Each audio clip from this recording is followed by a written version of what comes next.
সুপ্রিয় বন্ধুরা, যারা 18তম শিক্ষক নিবন্ধন রিটেন পরীক্ষায় কোয়ালিফাই করেছেন, এখন তাদের ভাইবা। আসলে ভাইভাতে খুব বেশি একটা টেনশনের কিছু নেই। এখানে আমরা বিভিন্ন ভাইভাতে, তারপর হলো রিটেন পরীক্ষায় শারীরিক শিক্ষা বিষয়ক আলোচনা করে থাকি। আজকে আমি আলোচনা করব শারীরিক শিক্ষায় বা ফিজিক্যালে বিভিন্ন ধরনের কী ধরনের প্রশ্ন হতে পারে ভাইভায়, এই আলোচনা করব। তারই ধারাবাহিকতায় ফুটবল থেকে বিভিন্ন প্রশ্ন হতে পারে। যে আমরা ভাইভাতে যখন জিজ্ঞেস করা হয় আপনার প্রিয় খেলা কী, তখন আমরা স্বভাবতই ফুটবলকে বেছে নিয়ে থাকি। যারা ক্রিকেট বেছে নেন তাদের ক্রিকেট থেকে প্রশ্ন হবে, যারা ফুটবলকে বেছে নেন তাদের থেকে অনেক খুঁটিনাটি বিষয় প্রশ্ন হতে পারে। তো প্রশ্ন করতে পারে যে ফুটবল খেলায় যেহেতু আপনার অনেক প্রিয়, তাহলে বলেন তো ফ্রি কিক কয় ধরনের। সেখানে বলতে হবে যে ফ্রি কিক আসলে হলো দুই ধরনের, হলো ডাইরেক্ট ফ্রি কিক, একটা হলো ইনডাইরেক্ট ফ্রি কিক। একটা ডাইরেক্ট ফ্রি কিক, তখন কোয়েশ্চেন করতে পারে যে ডাইরেক্ট ফ্রি কিক দেওয়ার কারণ কি বলেন তো, যে কী কারণে ডাইরেক্ট ফ্রি কিক দেওয়া হয়। এখান থেকে আমরা জানি যে অনেকগুলো কারণেই ডাইরেক্ট ফ্রি কিক দেওয়া হয়।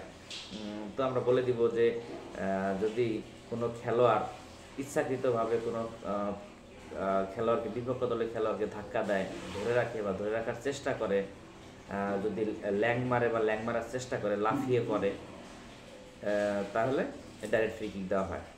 এখন কোশ্চেন হতে পারে যে তাহলে কি কি কারণে বা কি কি অপরাধের কারণে ইনডাইরেক্ট ফ্রি কিক দেওয়ার নির্দেশ দিয়ে থাকে। ইনডাইরেক্ট ফ্রি কিক দেওয়ার নির্দেশ, ইনডাইরেক্ট ফ্রি কিক অনেক কারণে ইনডাইরেক্ট ফ্রি কিক দেওয়া হয়ে থাকে। যে যদি বলতে পারে, প্রশ্ন করতে পারে বলেন তো কি কি কারণে ইনডাইরেক্ট ফ্রি কিক দেওয়া হয়ে থাকে।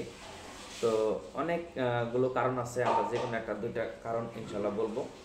যে ইনডাইরেক্ট ফ্রি কিকের কারণ, রেফারির মতে বিপজ্জনক খেলা।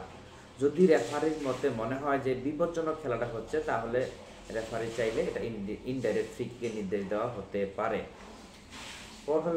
তারপরে আমরা বলতে পারি যে বলকে না খেলে বিপক্ষ দলের খেলোয়াড়কে ধাক্কা দেওয়া, অর্থাৎ বলকে আক্রমণ করেছে, সেখানে বলকে না খেলে কী করবে, বিপক্ষ দলের খেলোয়াড়কে আক্রমণ করবে, বিপক্ষ দলের খেলোয়াড়কে আক্রমণ করবে।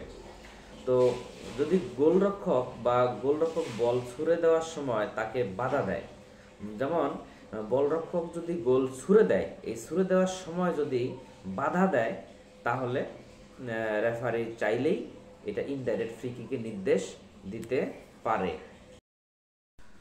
আরেকটা খুব গুরুত্বপূর্ণ প্রশ্ন, যে বেশিরভাগ এই প্রশ্নটাই করে থাকেন, যে এবং একটা গুরুত্বপূর্ণ আইন, ফুটবলের গুরুত্বপূর্ণ আইন হলো অফসাইড। তো ভাইভাতে অফসাইড থেকে প্রশ্ন করতে পারে, বলেন তো অফসাইড কি, বা অফসাইড কাকে বলে, বা অফসাইড সম্পর্কে বলেন, অফসাইড বলতে আপনি কি বুঝেন। এই টাইপের কোশ্চেন ভাইভাতে আপনাকে করতে পারে, যে অফসাইড বলতে আপনি কি বুঝেন। সেক্ষেত্রে আমরা যে যতটুকু বুঝি, আমরা যারা ফিজিক্যালি পড়াশোনা করেছি, এমন কেউ নেই যে এই অফসাইড বুঝে না, সবাই বুঝে, জিনিসটা অনেক সুন্দরভাবে বুঝে। কিন্তু আমাদেরকে এটা সুন্দরভাবে প্রেজেন্টেশন করতে হবে, যে অফসাইডটা কি এটা বুঝিয়ে দিতে হবে, অল্প কথায় সাবলীল ভাষায় অফসাইডটা আমাকে বুঝিয়ে দিতে হবে।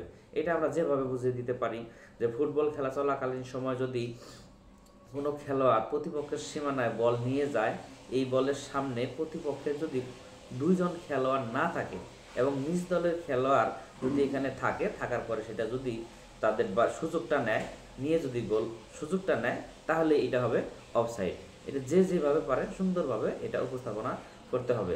আরেকটা প্রশ্ন খুবই ভাইবার জন্য খুবই একদম গুরুত্বপূর্ণ একটা কোশ্চেন হলো, যে বল কখন গোল হয়েছে বলে ধরা হয়। এটা আমরা সবাই জানি, যারা ফিজিক্যালি পড়াশোনা করে আসছি তারা সবাই জানি যে একটা বল কখন গোল হয়েছে বলে ধরা হয়। এটা আমাদেরকে প্রেজেন্ট করতে হবে সুন্দরভাবে, যে আমরা প্রেজেন্ট করব, বিভিন্নজন বিভিন্নভাবে প্রেজেন্ট করতে পারে। সেটা হলো গোল কখন হয়েছে। এটা যদি আমাদের কোশ্চেন হয়, এটা আমাদেরকে একটু বুঝিয়ে শুনে অ্যান্সার দিতে হবে। এখন আমরা প্রশ্নের উত্তরটা সুন্দরভাবে দিব, যে গোল একটা বল কখন গোল হয়েছে, এটা আমরা বিভিন্ন জন সুন্দরভাবে প্রেজেন্ট করব। যে ফুটবল খেলা চলাকালীন